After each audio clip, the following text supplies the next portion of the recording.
Sandrine, je suis l'une des 2 coordinatrices de parcours sur le territoire, choletais. Mon rôle est donc d'accompagner, le parcours de vie de Xavier, en fonction de ses souhaits et de ses besoins et d'ouvrir le champ des possibles. Ici, au foyer de la Longe-Chauvière, nous accueillons et accompagnons 40 personnes, 23 personnes qui ont l'orientation foyer d'accueil médicalisé et 17 personnes qui ont l'orientation foyer de vie. Dans cette vidéo, on va s'intéresser au parcours de Xavier. Il est porteur d'une myopathie. Cette maladie évolue dans le temps et a pour conséquence pour lui une perte et des difficultés dans son quotidien au niveau de sa mobilité et de son autonomie. Depuis quand vous êtes au foyer de la Longe-Chauvière? 10 ans, Vous aviez travaillé avant? ouais, Vous aviez travaillé où? au CAT Saint-Hubert-d'Elvée, Vous habitiez où quand vous travailliez à l'ESAT? chez papa. Donc qu'est-ce qui a été difficile par exemple au quotidien? Monter le bras, j'arrive pas à monter le bras. Il a du mal à lever pour boire, la toilette. Est-ce qu'il y a des choses qui vous ont aidé à avancer au quotidien? Les docteurs et le kiné, ouais. Oui, l'équipe Eden.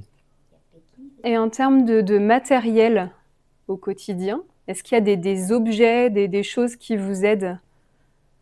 Il y a le rail, il y a la chaise de douche, boire aussi.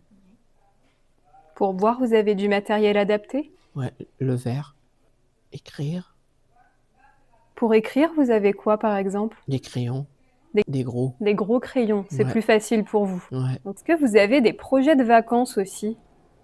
Je pars bientôt, tout seul. Je pars le train, D'accord, vous allez où? où il y a le sel. Adhérent, ouais. Super. En 2023, Xavier présente une diminution de ses capacités motrices et respiratoires en lien avec l'évolution de sa myopathie. Lui, Xavier, exprime le fait de vouloir rester au foyer de la Longe-Chauvière. Étant médicalisé, mais pas experte dans cette pathologie, nous avons donc engagé une démarche de coordination afin de pouvoir mobiliser des partenaires en interne et des partenaires en extérieur pour pouvoir améliorer notre pratique et avoir une certaine expertise de cette pathologie.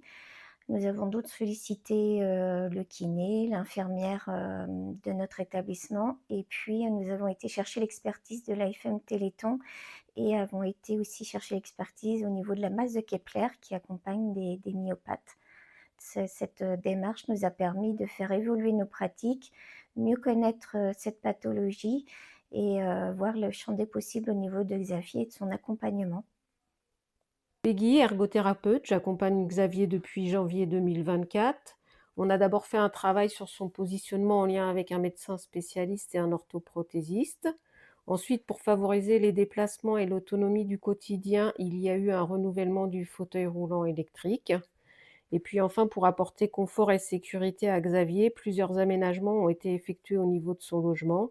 La location d'un lit médicalisé, l'achat d'une chaise de douche à hauteur variable ou encore la mise en place de rails de transfert au plafond. Ces outils permettent également la prévention des troubles musculo-squelettiques pour les professionnels qui l'accompagnent au quotidien. Elvina, aide-soignante sur l'unité Eden à la Longe-Chauvière.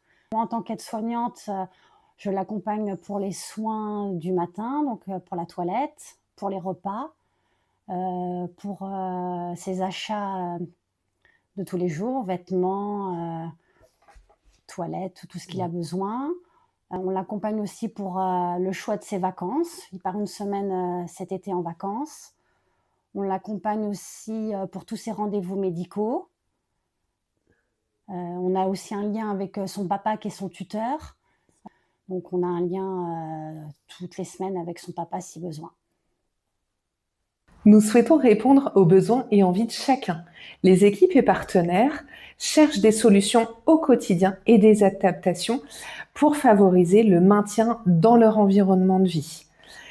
Leur environnement de vie, c'est l'établissement médico-social. C'est ça, être adulte dans un établissement médico-social, c'est pouvoir vivre chez soi sans être seul grâce à un accompagnement individualisé pour favoriser le parcours de vie qu'ils ont choisi.